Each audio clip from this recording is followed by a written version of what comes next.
In storytelling, getting to hear both sides of the story is very important. In the film, Surviving Black Hawk Down, we get to hear from the natives themselves, the Somalians, on what happened way back in '93. In this video, we're going to be looking at the production itself, the execution, and why it's important to hear the Somalian side of the story.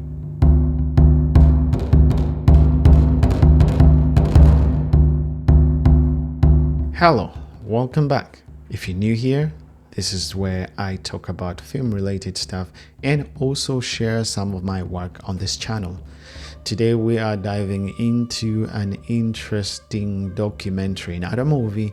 It's a documentary about the Black Hawk Down from the Somalian perspective. Just to give you a brief backstory about Black Hawk Down itself, Black Hawk is an American manufactured helicopter, a type of helicopter that's usually used in a war zone. So what happened, the Americans, way back in '93, the American government ordered a mission to go and capture, at that time, who was a dictator in the Somalian government. At that time, he was the president.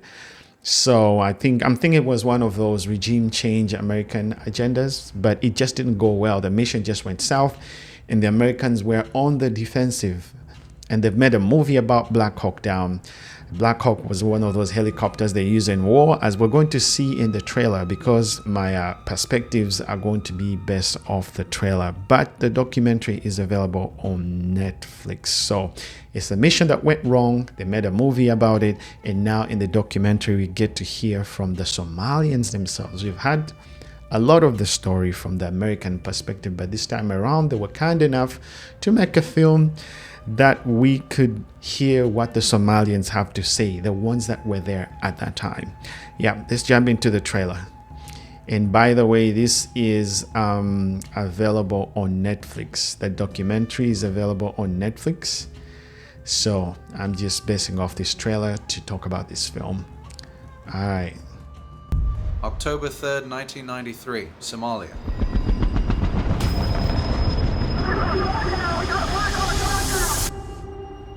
Long time ago. Yeah, Netflix original. It was the most violent thing I've ever witnessed. Destruction everywhere. I took. So this gentleman is one of the people at that time that had his own camera. I think he was working for a news agency, and he filmed some of this stuff, a lot of this stuff that happened on ground, using a VCR. A VCR is a video cassette recorder. At that time, the kind of cameras, he shows this kind of camera in the film, if you check it out, where you put like a tape, a VHS tape, put a VHS. So he recorded a lot of these scenarios unfolding. And yeah, he narrates his story. He's one hell of a character, and I like this. Takes me to the cinematography of the documentary, because the documentary itself is very cinematic, and it was filmed on location in Somalia. They went back to Somalia, and I like that they chose a location that spoke. I think this was his studio at that time, where he kept his tapes and stuff. Probably it's his business too at this moment. And for those that are not aware, as we speak, Somalia is close to a failed state, for lack of a better word. It's close to that.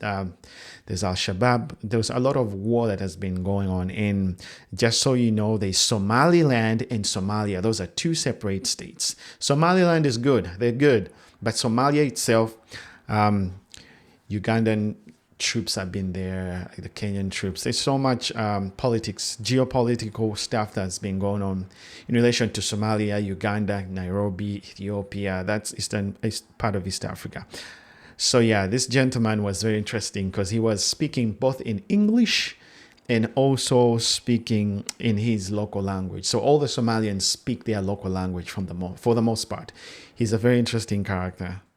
Camera, and I press record.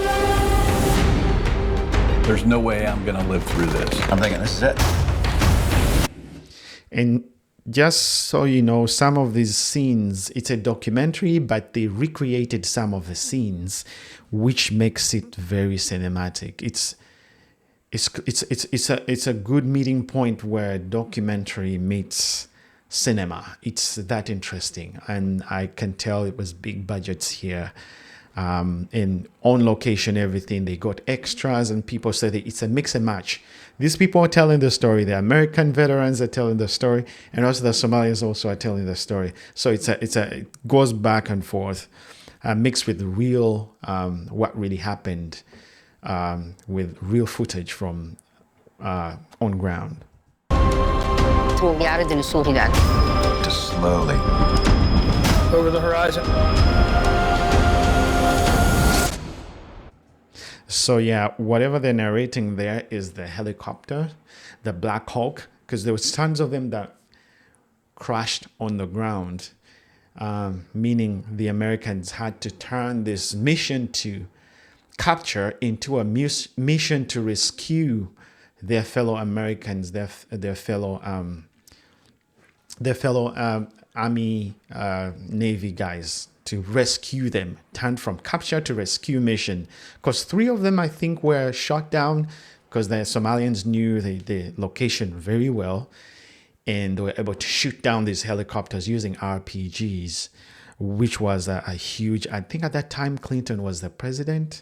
So Clinton just pulled out all the troops because they got one guy captured, like we're going to see in the trailer. That Black Hawk was down.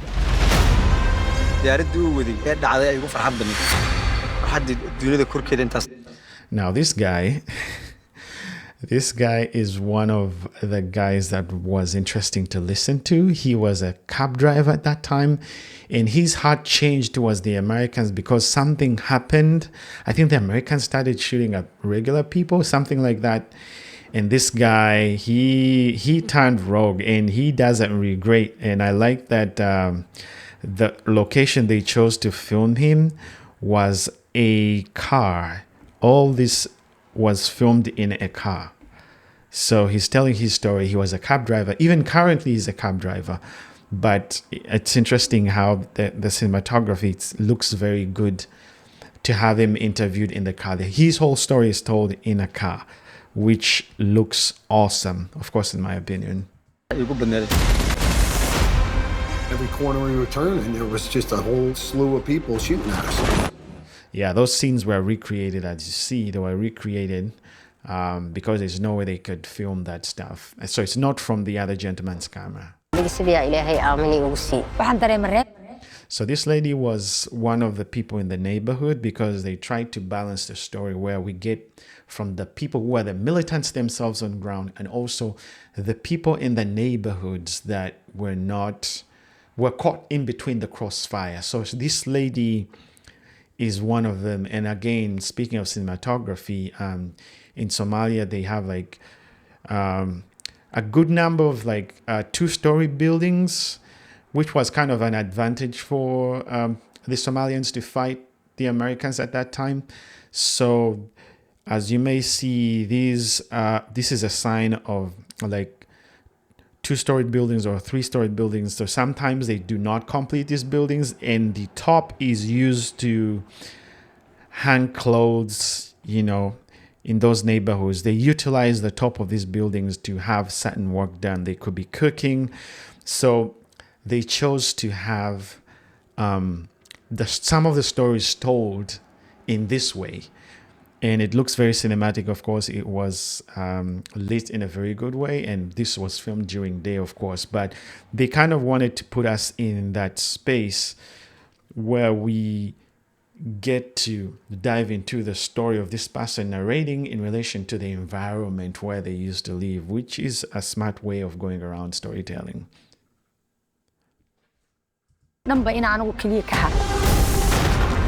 These guys were at Delta Force, and if they're still getting shot, what does that mean for us? They had chained me up. There was an interrogator. I thought. So this is the gentleman that was captured. He's grown now, of course, but at that time, he was a younger gentleman. Here, he's telling his story in the current world. There's no way out. That was real video from the other gentleman that I told you. Remember the other guy that I just told you about in the beginning who had a video camera? So the militants called him. They knew he had a camera. So they called him to come and film this guy, this captured American. They were like, hey, we have your guy, you know, we need to come to terms, you know, you stop trying to interrupt into Somalian business and stuff, you know. And I mean, at that point when they did the movie, we didn't know that. We didn't hear that Somalian side of the story. But when you listen way through this documentary, it makes a lot of sense as to why each side reacted the way they did react, you know. So yeah, that's him at that time when he was captured. He was very terrified. Death is on its way. My home. Rule Amadiri.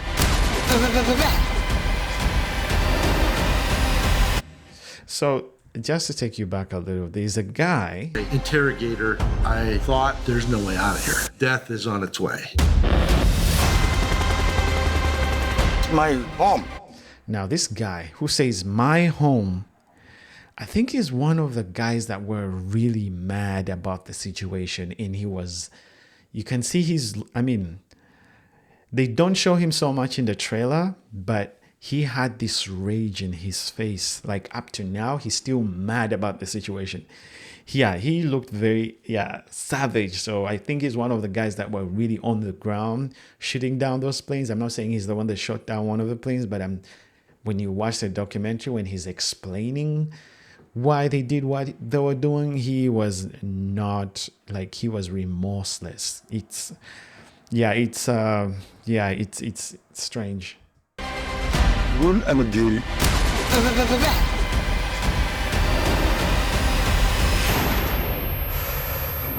Can't put humanity. There you go. Yeah, there we see him.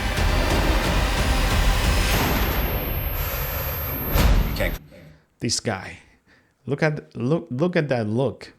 And they made sure they filmed these people in spaces where you feel that that's their home, you know. Yeah, this guy was really mad. I liked him. Humanity in a war.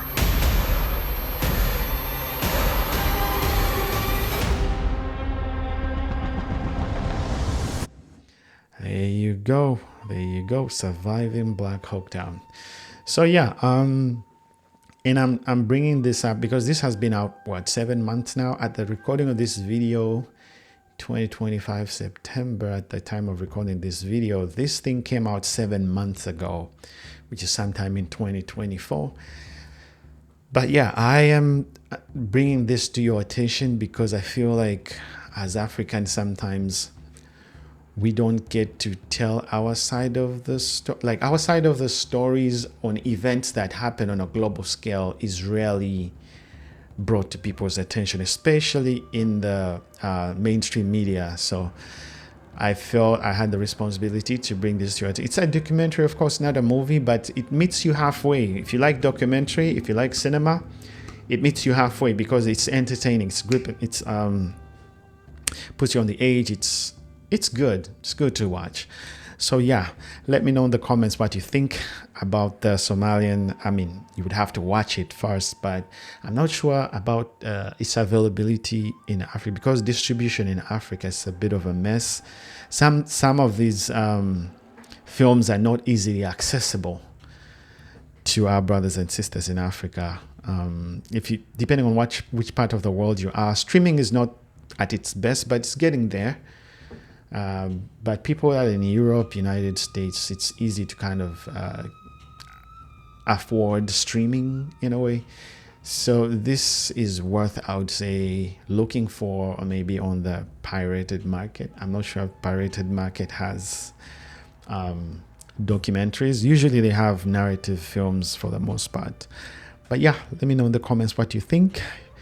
And subscribe if you haven't subscribed. Yep. We'll see you guys in the next video.